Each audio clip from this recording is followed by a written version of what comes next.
We've done Six Flags, we've done Cedar Fair, we've done SeaWorld, and even Hershey. Now let's do the rest. I'm calling these parks the Independents, but some are actually operated by a chain, whether it be Premier Parks or Parques Reunidos, but they're getting tossed into this mix also. Just like any chain park, these parks are always looking when to add new coasters, taking into account how much space they have, how much they want to spend, who they work with, and what the park needs. I want to mainly focus on what the park needs, and since a lot of these parks are smaller, you won't see a lot of Gigas, or Extreme Spinners, or 250-foot SNS 4D coasters, but I still wanted to find the best coaster to fill each park's biggest gap. These are the perfect coaster additions for America's independent parks.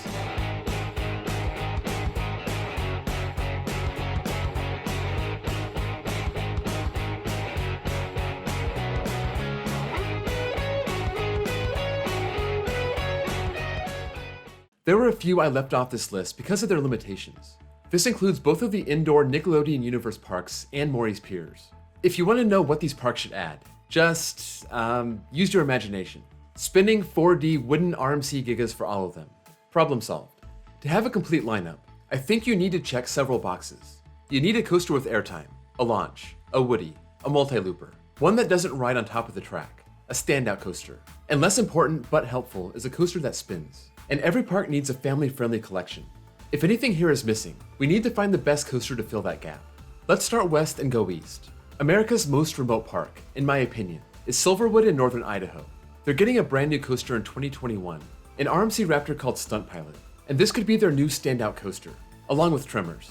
And Stunt Pilot will also provide the airtime, along with the park's other Woody, Timber Terror. Aftershock hangs under the track and serves as the multi-looper, with Corkscrew and Stunt Pilot also throwing in a few. And they have a couple coasters for kids, with Crazy Coaster and Tiny Toot. Crazy Coaster also kinda takes care of the spinning, but the park is missing a launch. And anytime you're missing a launch, you gotta do something about it. My first thought was a Gerstlauer launched multi-inversion coaster, but that may be too similar to Stunt Pilot. So let's go the route of a mock multi-launch. Not only does it check the launch box, it bolsters the inversion and the airtime box, and it would help the park become more well-rounded. For a long time, it was all about the Woodies, but that's slowly starting to change. Let's go to Utah for Lagoon, where they have a nice collection of 10 coasters, but a lot for families. Bombora, Bat, Wild Mouse, Puff the Little Fire Dragon, and Spider are all family friendly. And their new coaster looks like it'll be a shooting dark ride, so that'll fall in line with the family theme also. So what's left? Cannibal is a great standout, and it serves as a multi-looper. Wicked has a unique launch, but it's still great. Spider is their spinner. Bat is under the track, even though it's for kids. Roller Coaster may be 100 years old, but it's still a good Woody. The one thing the park is missing is a good airtime machine. Wicked and Cannibal have a little, but it could be so much better. For Six Flags or Cedar Fair parks, or major independent parks, I may look at a B&M Hyper to do the job. Lagoon is no rinky-dink park, but it's also true they have no Intamins or B&Ms, and that's probably due to cost. To keep this in that ballpark of reality that I like to talk about, let's tap the Chance Hyper GTX to get the job done. These can deliver the airtime with the best of them. They don't take up much space or cost a ton of money, and this model makes sense for a park like Lagoon. Let's talk about Elitch Gardens, the park that I love to hate for the one time that I've been there. I'm sorry if this is your home park and you love it, but it's kinda weak. Let's see what we can do to make it better. They have a wooden coaster with Twister 2, a spinner with half pipe, which could also be considered family friendly, along with Blazing Buckaroo. A couple multi-loopers with Boomerang and Mind Eraser, which also hangs under the track. Sidewinder has a little airtime and a launch, but if you saw my Six Flags video, I didn't give Diamondback either of these boxes. There's just a small, sharp pop of airtime, and that launch is really more of a push. So no real airtime, no real launch, no standout. I kind of like the Bermuda Blitz for Elitch Gardens. These Vekomas have a super small plot, which is good for a park right there in downtown Denver. And this would finally give the park something good and modern that would make the people want to come, combining airtime and inversions. Another smaller park getting a new coaster for 2021 is Adventureland in Iowa. This will be Dragon Slayer, an SNS free spin, which gives them something not on the track. And they already had Phoenix to check the spinning box. Their standout coaster is Monster, a Gerstlauer Infinity, which also serves as the multi-looper. They have 3 wooden coasters, and I heard Outlaw has some good airtime, so I'll check that box. Underground and Phoenix are more family-oriented, so the only thing they're really missing is a launch. They don't really need an inversion machine on the other end of that launch, so let's focus on power, and go with the Intamin Accelerator. This will introduce some height into the park, some airtime over the top hat, but the launch will be the feature. One of the weaker parks on this list is in Hot Springs, Arkansas. We're talking about Magic Springs. They have a Woody with Arkansas Twister, a multi-looper, and a coaster under the track with Gauntlet. A couple mild coasters with Big Bad John and Diamond Mine Run. And I guess X Coaster is kind of a standout, maybe for no other reason that it's the only one of its kind in America. But there's no spinner, no launch, and no airtime. For a park like this, I'd throw him a Raptor. You're not going to be a great park by filling in one missing piece, but this is a great start. Mount Olympus in Wisconsin is another park with an interesting lineup, absolutely loaded with woodies, making up 80% of their coasters, with their only steel coaster being Little Titans, which is for kids. And I know that because they wouldn't let me ride it. And Pegasus is also family friendly.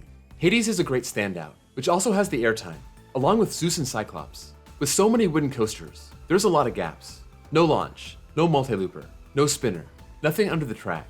There's a lot to address to round out this lineup, and I think the Dream Coaster would be an intimate blitz. That gives a solid check on the launch and the inversions. If you want something more realistic for the park, they could also use a Gerstlauer Eurofighter. Basically, any adult steel coaster would be great. Indiana Beach is a park with a bright future. It looked like it was toast a year ago, but now it has a new owner and a new coaster on its way, the relocated American Dry Air Looping, which, as the name suggests, is the multi-looper. Cornball Express is a good airtime machine, and it's one of 3 wooden coasters. And I would also call Cornball a standout coaster, though some of you may disagree. Tigger Coaster is family friendly, but that's as small as it gets, ever since they removed their Dragon Wagon. No launch, no spinner, nothing under the track. I think they should go with a launch coaster. And yes, this is the one park I think is too close to Great America to get a max force. Maybe this and Mount Olympus. So I'm gonna pull in SNS's business partner Vekoma and get them to build Indiana Beach a Firestorm. These are great looking launch coasters, with lots of inversions, and could be built on a compact plot, since Indiana Beach is basically a boardwalk, and there isn't room for anything here. Heading downstate to Holiday World, one of the most popular independent parks out there. Voyage is a tremendous standout, also serving as their airtime machine, and one of 3 woodies. They were a lot like Mount Olympus, loading up with wooden coasters, until 2015, when they blew everyone's minds by making their first steel coaster a launched B&M wing. This gave them a launch, a multi-looper, and something off the track. Howler is their one kids coaster, and if you want my honest opinion, Holiday World needs an intermediate coaster to bridge the gap between Howler and Raven. They're missing a spinner, and a Gerstlauer spinning coaster would be that perfect intermediate coaster. This is the first time in this whole series that I'm going with a family-oriented pick, just because it's too perfect. If they wanted to go with wood, a small-scale gravity group, like Kentucky Flyer, would be great. If you want my opinion on what thrill coaster I would choose, it would be a Gerstlauer Infinity. That would introduce a vertical drop into the park, and some conventional inversions. Waldameer in Erie, PA is a small park that isn't afraid to go big. They showed that with Ravine Flyer 2, their standout coaster and their airtime machine. Also their wooden coaster along with Comet. Steel Dragon spins, so does Whirlwind. And those 2 are also family coasters, along with Comet and Ravine Flyer 3. So basically, everything here is a mild ride, except for Ravine Flyer 2. Nothing under the track, no multi-looper, no launch. You want to fill your gaps, pretend you're Holiday World and get a B&M launched wing. But if you want to take it a little slower, how about one of those brand new Vekoma suspended thrill coasters? This made its debut in 2020 with Hals Uberkopf at Germany's Tripsdrill, a huge improvement over their original SLC, which are littered all over America. And Waldameer can be the one to introduce this awesome looking new model to the States. Kennywood near Pittsburgh has a very unconventional lineup of old woodies and state-of-the-art steel coasters. Their standout being Phantom's Revenge, or Steel Curtain, take your pick. And those cover the airtime and the multi-looper boxes. I mentioned their woodies. They have 3 of them, and Exterminator does the spinning. This is also one of their family-friendly coasters, along with Little Phantom and Racer, and Skyrocket provides the park's only launch. The only thing they're missing is something off the track. Kennywood has never worked with B&M, so a B&M invert would be a great fit, but with Cedar Point, Kings Island, and Hershey Park all sporting awesome inverts nearby, maybe we can do something different. Kennywood likes being weird, playing with their terrain to build coasters that have their lift hill halfway through the ride, or have a second drop bigger than the first, or just building an SNS 9 inversion hypercoaster. Like, what possessed them to do that? What if their off-the-track coaster was yet another SNS, and they used the terrain to build a killer axis coaster? Imagine avoiding smashing into a hillside by flipping from one side to the other. I really like this idea. Make it happen, Kennywood. I'm counting on you to make my wild dreams come true. I wasn't sure if I was going to go to Luna Park. If you're unfamiliar, it's the park on Coney Island, but their lineup is actually super interesting. It's a park operated by Zamperla, and they've loaded the park up with their own coasters, with one exception, possibly the most famous coaster in the world, the Cyclone. That's a pretty good standout, and their wooden coaster. Zamperla's best model is probably their Thunderbolt, and they used Luna Park for their prototype. And I'm checking the airtime and the multi-looper box, with 4 inversions. Soarin' Eagle is under the track. Tickler is their spinner. Steeplechase is a launch coaster. And they have a bunch of family coasters, including 2 new ones coming this year. So you wouldn't expect to see it, but Luna Park has all the boxes checked. So the clear thing to do is the RMC Cyclone.